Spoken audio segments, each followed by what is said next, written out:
Welcome to today's episode. We have a very exciting guest, Garth Rose, CEO of GenRocket, a company redefining how enterprises approach test data by shifting from legacy data management to design-driven, synthetic-first data model built for the AI era. And for those of you just joining the podcast, this is The Intelligent Edge, sponsored by Optivara AI, where we help emerging tech and AI-driven companies scale. If you want to take your SaaS or AI company to the next level, stick around. And if you'd like a free growth consultation, drop the word growth in the DMs. Garth, very excited to have you here today. There's a lot happening in your world. Would love to have you give a quick introduction and maybe that 30,000 foot view without giving any spoilers. Sure, Matthew, great to be here. Thanks for the invitation to join. So Heisel Taylor and I co-founded GenRocket back in 2012, and the goal was really, why would we go to a production database to pull data back? The idea was essentially, and back then it wasn't called synthetic data, it was just, could we generate data? And it turned out that became a super hot topic by recently, in the last few years with AI and so forth. Back in the early days, it's just the idea, could we generate any volume and variety and format of data? So that we started the company back in 2012 and bootstrapped it and grew it to what it is today. So let's set the stage for the conversation today. So here's really how we'll structure it. We'll start with your background in more depth and really that founding story behind GenRocket. Then Sure. We'll move into some of the key industry shifts that you're seeing and how those are shaping synthetic data and AI and enterprise testing. And then we'll close with the current status of the business, how, what's working well, and then what's the next future 12 to 18 months look like. Does that sound good? Sounds great. Great. Now let's start with your background in the company. I'd love to really understand the foundation at a deeper level. What really led to the start of GenRocket, and what was that true gap that you guys saw in the market? So I spent my career in the technology industry, and so I've been a serial entrepreneur starting and growing businesses. So that's always fascinating to me to solve the challenge of understanding a market and bringing a product to market that brings value. And along the way, I was homeschooling my 16-year-old daughter, Faith, and Heisel Taylor, my co-founder, he was schooling his 16-year-old daughter, Jasmine. Homeschoolers don't have a chance to hang out and play and so forth. So they were hanging out, and one day Heisel came over to the house, and he started talking about how he was in the Boston high-tech scene like myself. And that led to some conversations where I found out that nights and weekend, he'd been working on building this, what today you'd call a synthetic data generation platform. And so I was kind of fascinated. So I did a lot of market research and found that there was a real gap in the marketplace that, and depending on how technical we want to get, in the test data management market, traditionally, people either would write a script, they would do a spreadsheet to create some data, or they'd go to a production database and pull that data back, and then they'd copy that data and they'd mask it. They'd have an algorithm to mask it. That never really made sense to Heisel.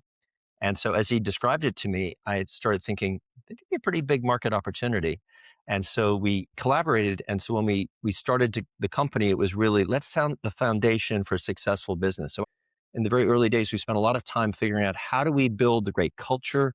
How do we build a company that can really scale? As opposed to, could we do this? Yes, but how do we build a company that's designed for success over the years ahead? And that's what we did back in 2012.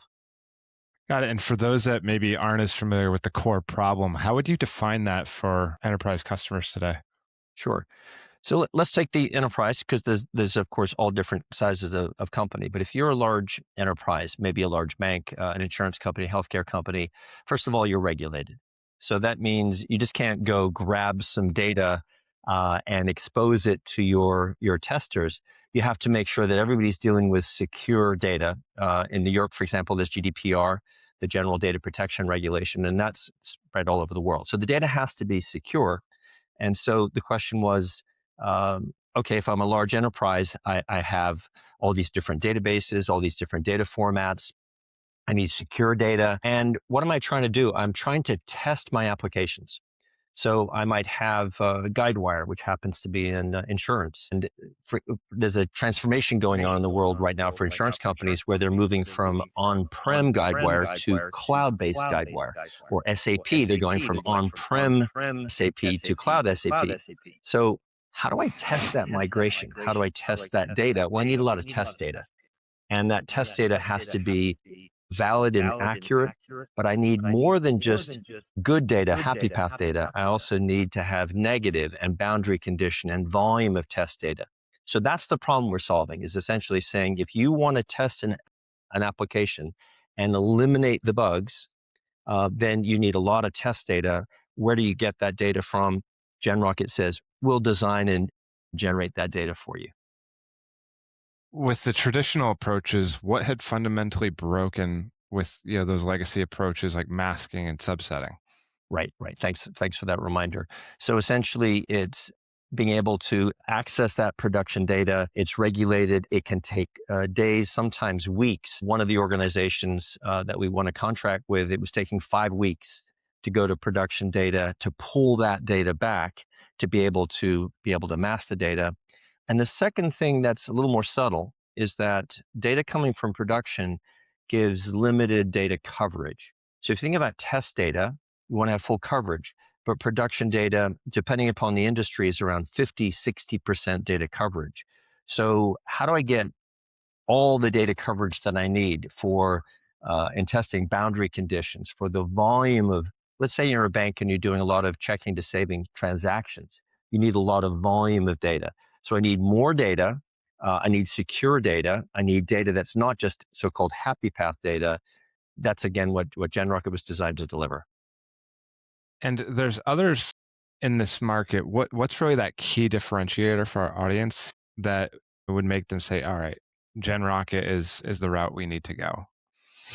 So it's if put yourself in the shoes of a senior person in one of these large companies, and essentially saying, do I want to license 3 tools, 4 different tools, or would I like a one-stop shop? Would I like to have one vendor that can meet all of my data requirements? And the answer is one vendor is much more attractive. And so I said a moment ago that GenRocket's goal was to be able to synthetically generate any volume, any variety, and any format of data. We support today more than 127 data formats. Because you think about the enterprise, they've got SQL databases, NoSQL databases, they've got legacy mainframe, they've got modern cloud, they've got Salesforce. They have potentially hundreds of different data formats. And so our positioning is the one-stop shop vendor. As a test data management vendor, we can do synthetic data. We can also copy and mask data the traditional way, more securely, actually. So we've got an ability to say, whatever you need, we can provide that test data management solution. And I would assume that also encompasses different data types, like multi-model data can be, images, text, graphs. Well, that's a great point. So that was the demand. So the structured data, semi-structured and unstructured data. And so unstructured data could be documents, forms, images, voice. And so we've expanded the platform. So we've released our UDA, Unstructured Data Accelerator, and that allows us to do just what I described. So we can generate forms, documents, images. We can take a form and redact it, remove any sensitive data from it. Very useful for AI training use cases. So part of the need was once you have enough enterprise customers, you listen to them and say, what do you need? And then they feed back to us. And so the platform, why we have 127 data formats, all those formats you described, is because customers ask for them. And so that's a continuing process. We sort of joke, when are you going to be done building a platform? And the answer is never. We're always going to be adding more and more data formats. When you think about the use cases that you think life sciences, they're going to need that unstructured data, a lot of those different formats, whereas maybe financial is a little bit more cut and dry with traditional data. Oh, actually, if you think about banks, think about insurance companies, think about the number of forms and documents in insurance. They got tons of unstructured data as well. Bad assumption. Well, But not a wrong assumption. I understand why you thought that, but no, it's unstructured data. There's different studies that'll show it's sort of 80 to 90% of data out there is unstructured. Think of doctor's notes, in healthcare. So anyway, there's all kinds of examples there. So that was part of the evolution of our platform, was to be able to go from initially tabular or structured data to semi-structured XML, JSON, and then fully, unstructured data. So all those capabilities have been expanded the last year or so. awesome. This context has been incredibly helpful. And what I'd love to do is just zoom out and see, how the broader market is evolving. And so there's a lot of change happening in your space right now. What's the most significant shift that's happening in enterprise testing and data today? Well, is going to surprise your audience. It's Yep. AI. And so, with the arrival of ChatGPT, sort of 2023, several years ago, the light bulb went off, and the market started saying, "Oh, we can generate data."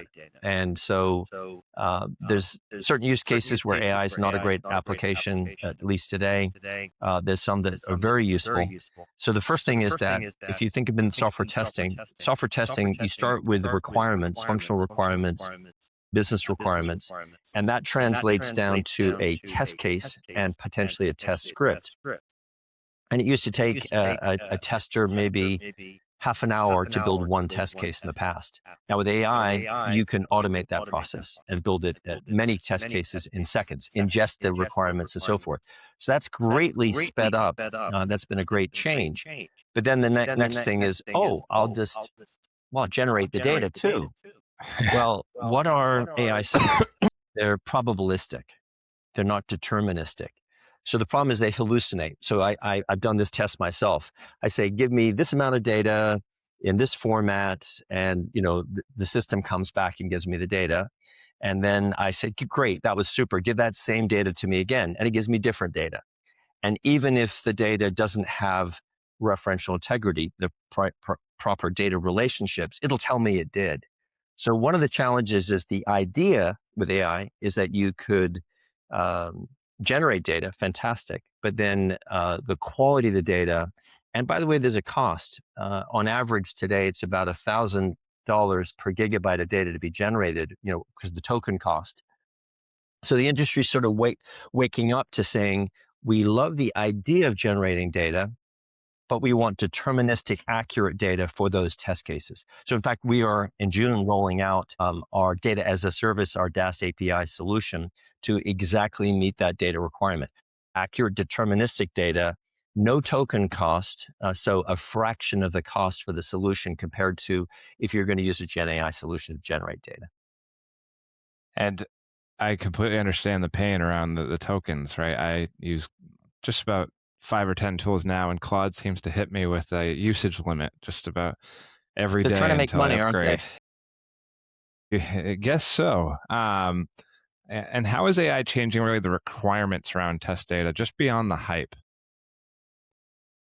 I mean, again, back to the probabilistic and deterministic. So I don't know if you'd say that there's a lot of hype around AI, but in terms around, as a side example, I travel a lot. We do a lot of work with global systems integrators, channel partners. And I traveled a couple months ago to meet with a number of the partners and talk to them about AI and the hype and so forth. And so are they being asked at the tester and manager and director level to use AI tools?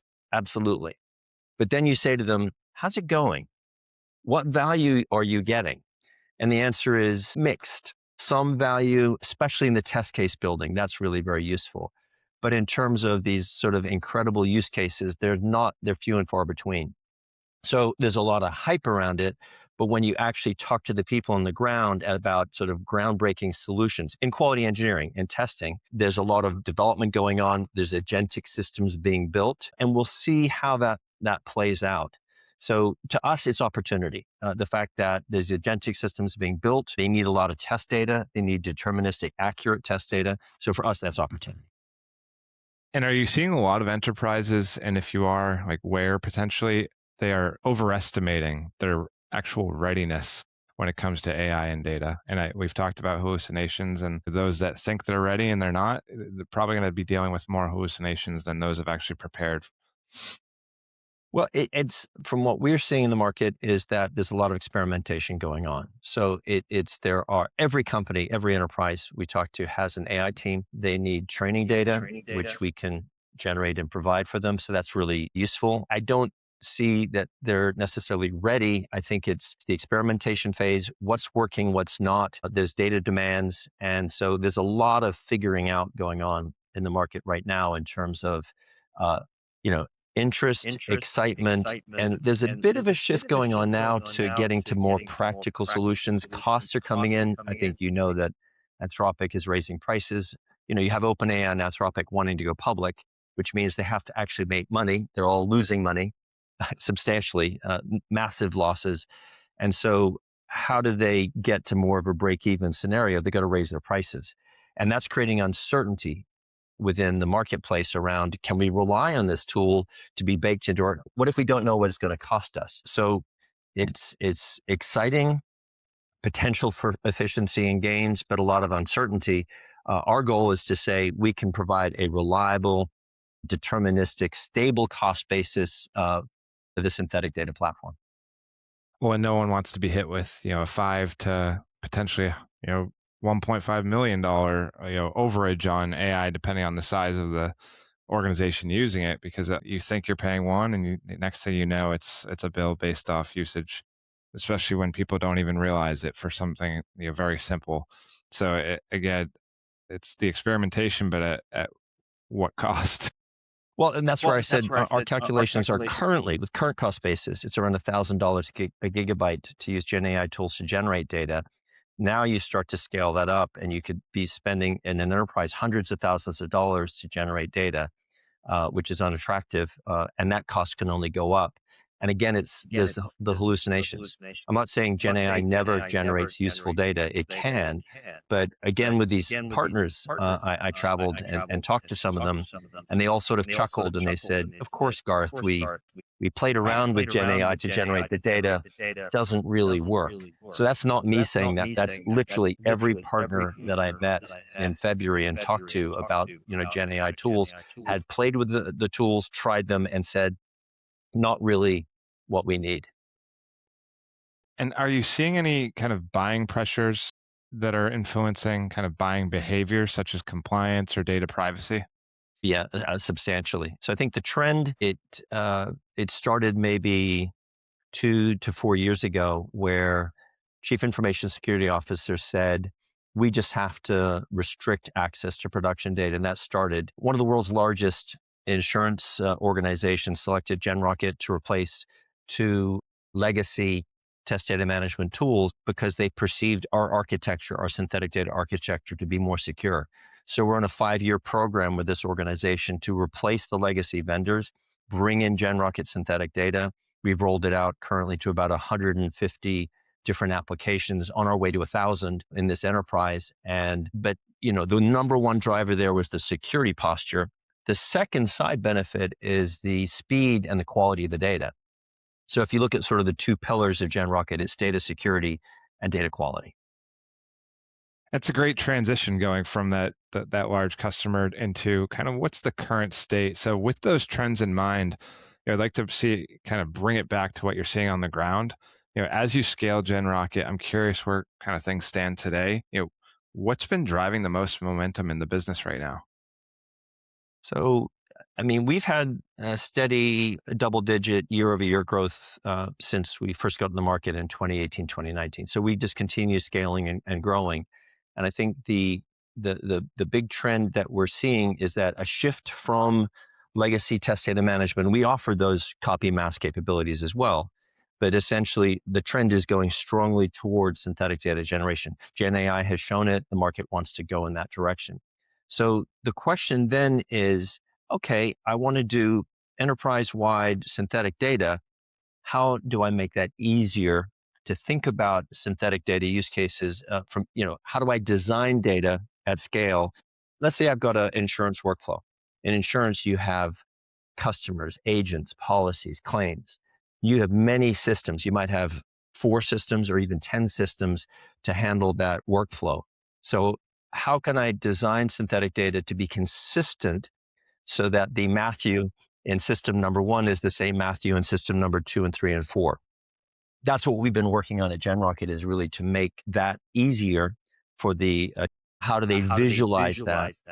And so, in fact, we're getting ready to release our so-called AI orchestrator, which uses, not surprisingly, a deterministic approach, not a hallucination, not an LLM, to be able to design that data to match those requirements. So the driver for us is really meeting the enterprise requirements and making our platform easier to implement and deploy. That's a big push for us as a company right And what's been more challenging as you guys are continuing to scale?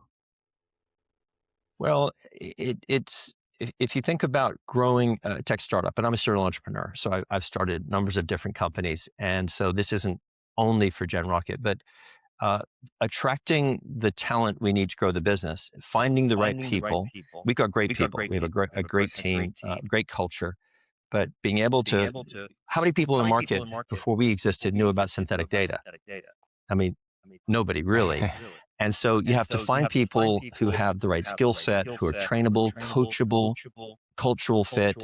And so that's been one of the challenges for us is just finding and training the talent to grow the organization. We've achieved that, but that hasn't been the easiest thing for us. And I think as a prior CEO of other businesses, it's a similar challenge, but it was particularly hard for us because we couldn't go out and find people with synthetic data background. So you have to say, okay, this person's close enough to a fit, and then can we work with that person to provide training and education? And are you primarily focused on kind of the enterprise space, or you kind of fluctuate which verticals or which segments you tend to see success in? So the enterprise has really been our sweet spot, and I think that we haven't locked out the mid or the lower markets. We very early on in GenRocket tried the sort of let's go to startups that have just raised some venture capital, maybe their A round of funding, and what we found was that testing wasn't that important to those organizations. I don't criticize them and say they don't test, but it just wasn't a priority. Whereas if you go to a bank and someone's transferring money from checking to savings, that has to work 100% of the time. And so the bigger regulated industries, they test, and test some more. So that's really been our sweet spot at GenRocket. So we're in 14 different vertical markets, but mostly it's the enterprise, the mid enterprise and large and the global enterprise. That's been our sweet spot for many years and probably will remain. And so you are that last piece caught on the global. So you are primarily kind of going after the entire globe, not just the US market. We have customers Japan, Australia, Middle East, all over the world. And we have some enterprise customers that are in more than 100 different countries. We follow the sun. If we're providing support to a customer, it's whatever time zone they're in their local hours. And with that being said, I love to offer an opportunity if there's a very significant customer story or case study that you'd like to share with the audience. Again, you can keep them confidential if you'd like, but CEOs often love to talk about a happy, successful customer. So I like to provide an opportunity if one comes to mind. Well, we have lots and lots of very happy customers, but I'll go to one of our very first customers back in 2018 because it's a fun story. So this is one of the world's largest financial services firms. They're well known for being in the credit card space, but they do credit cards, they do banking, they do payments, and we introduced into them by one of our global systems integrator partners, and they had a particular pain point in the area of payments. So credit card payments are very complicated because I didn't know this. If you go to a gasoline station, you go to a restaurant, you go to a store, that's coded differently in the payment transaction. So that we had to simulate payments 40 layers deep, and they had rules inside of them, and they needed 5, 10, 20 million rows of data that exactly matched that nested data structure, and they had no way to be able to design that data. And that data model changed every 6 months. So the organization was scrambling to try to to fully test this payment data feed. Found GenRocket. We did a quick few week POC that led to them being a customer in 2018. And then this organization 9 years later has spread to more than 250 use cases across the organization. So we're all over the payment group, the banking group, the card group, the data analytics, the machine learning, the AI groups. So that's a lovely success story where we started small in one area and then spread throughout that particular organization. And they've been a great customer. We value the relationship, but that's just one example of many. And that long-term commitment and kind of long-term ongoing success proves kind of the value of GenRocket in itself and what you guys are doing from them. And obviously being able to expand to that many use cases, again, just testifies to the flexibility of the product and the value Of that the it's platform. driving for your clients of the platform. Yes. Yeah, appreciate that. And it's a great view into kind of what's been working well. And I'd love to really shift forward, talk about where you're heading. So, looking ahead, there's clearly, continued big opportunity for GenRocket. What's the core objective for the GenRocket team over the next 12 to 18 months? Um, Ease of use, ease of use, ease of use. That's really the theme. So it is to be able to say you're a large enterprise. Maybe it's that insurance example I shared earlier. You want to be able to not see using production data to test those is being done today, but getting the data to sync up in the customer database, the agent database, the claims, the policy, all those different systems. Very, very challenging copying and masking production data. We offer capability to do that, but if you could design the data and make sure it's consistent and make that easy, you never have to go to use production data anymore. So our AI orchestrator and some other capabilities we're developing, being ready to be released, that's really front and center for us, is to be able to say, how can I take a process that might have taken 3 hours and reduce that to 3 minutes? And our AI orchestrator we're in alpha test of it right now, is showing that that can be done. So we can make the whole process just easier for a customer, more value, more quickly. Incredible. And that, I think you mentioned that's launching this year, but I'm It's an apologies alpha blanking test. on. It's an alpha test right now, and depending upon the feedback from our internal solutions engineering team, that'll be in the hands of customers within a month or two. Got it. And will that be an add-on or part of the just Just an update? part, it's just part of the platform. Yeah. So the philosophy generally is not we don't like to gouge our customers. So we really like to just platform. We add new data formats. We don't charge for that. We add new data generators in our platform. We have about 770 data generators in our platform. We don't charge for those. So there's about 750,000 lines of code, about 64 modules, and almost all of those modules are included in the base platform. Now, if you buy an accelerator, so we have a X12 EDI for the healthcare industry, that's a separate accelerator, but for the core platform functionality, no, that's all included. And that's a breath of fresh air, I think, in today's modern SaaS world where it's everything seems to come at a cost, whether you want to talk to someone in an industry expertise or you need to add one more row of something. It's tough to find that customer centric approach where it's part of the system. And I think AI is making that easier as well, where we can quickly launch updates and launch releases without the need to add an extensive financial figure to it. That was listening to customers. Early on, we started talking to customers and they were saying, I won't say the name of the vendor, but, X TDM vendor, oh, you want mainframe support? That's extra. Oh, you want this feature? So for example, at GenRocket, we don't charge for the amount of data. Most of our competitors do charge for the amount of data. So you've got 2 terabytes of data that are being masked. You want 4? Oh, well, that's going to cost you more. We fixed price it. So we don't charge more for the amount of data, which we think drives a lot of value. And we talked about the ease of use component. When you look at the long-term outlook, is there any kind of target that you're focusing, whether that's maybe funding or X amount of customers? What's really that driving North Star outside of ease of use? Because you've mentioned that's where we really can drive the product and solution. But is there a specific target that you're going to look back and say over the past 12 to 18 months, like we did it or we achieved this? Well, I think what's important to be a respected company, the most successful companies at our stage can have triple digit growth, and we're currently experiencing double digit growth. So we're growing well, but I think one benchmark that would be important. So, for example, if a company doubles in revenue, that would be 100% growth. Yep. So, we want 100%, 200% growth as a business, and I think that validates in the marketplace. For context, because of our bootstrap status, we've never been to a trade show. We don't have a advertising or marketing budget. So in some ways, we're the best kept secret in the marketplace. And so one consideration for us is to raise our first round of venture capital or private equity money to boost our growth. So we've grown organically.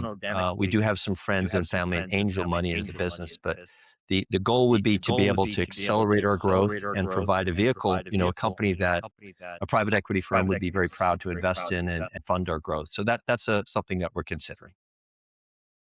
Any idea of kind of your time frame on that? Are you looking to get a couple more things like all these updates kind of ready before we start focusing on that next growth phase or that potential investment?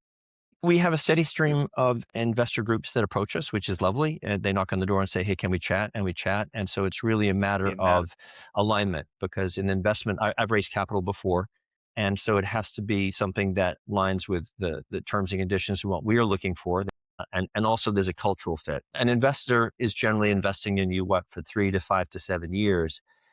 They may be part of your board of directors. So you have to make sure that they really align closely with what we're trying to accomplish. We're a relatively small today, but rapidly growing player in a market that test data management that is growing to, by the end of the decade, around 2.2 billion. It's a big market opportunity. So the right investor will be along with us for the ride. And so that's what we're exploring. Awesome. And really, again, appreciate the insight into kind of what's next and without giving too many secrets away for the competitors. But last question, really just to bring it all together, what is one thing leaders should rethink when it comes to data and testing in this new AI-driven world?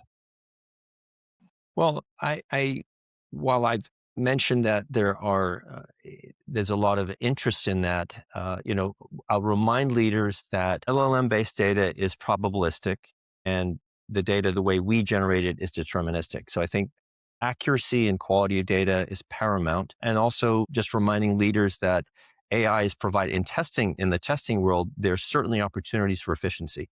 For example, in the automatic test case building. But when it comes to the data side of it, if you run a test case with bad data, the results are not valid. So what I would remind a leader is to say, evaluate Gen AI tools, bring them in if they make sense, but when it comes to the data, stick with data that's accurate, predictable, repeatable, reliable. We would argue that that's GenRocket. And Garth, this has been an incredible conversation. The key takeaway is clear, right? Data is no longer just a support function for testing. It's becoming a strategic enabler for speed, compliance, and really helping drive AI innovation. So the shift from that legacy test data management to synthetic first approach is really a fundamental change that it seems like GenRocket is really kind of taking the charge on. And I appreciate you taking the time to share that perspective. Again, if there's any final takeaways, go ahead and provide those for the audience. If not, what we'll do is we'll provide Garth's information at the end of the podcast and in any links that we provide. So that feel free to, if you're focusing on test data or in any of these enterprise organizations that they cover, feel free to reach out to Garth and team to learn more about GenRocket and how they can help support your goals.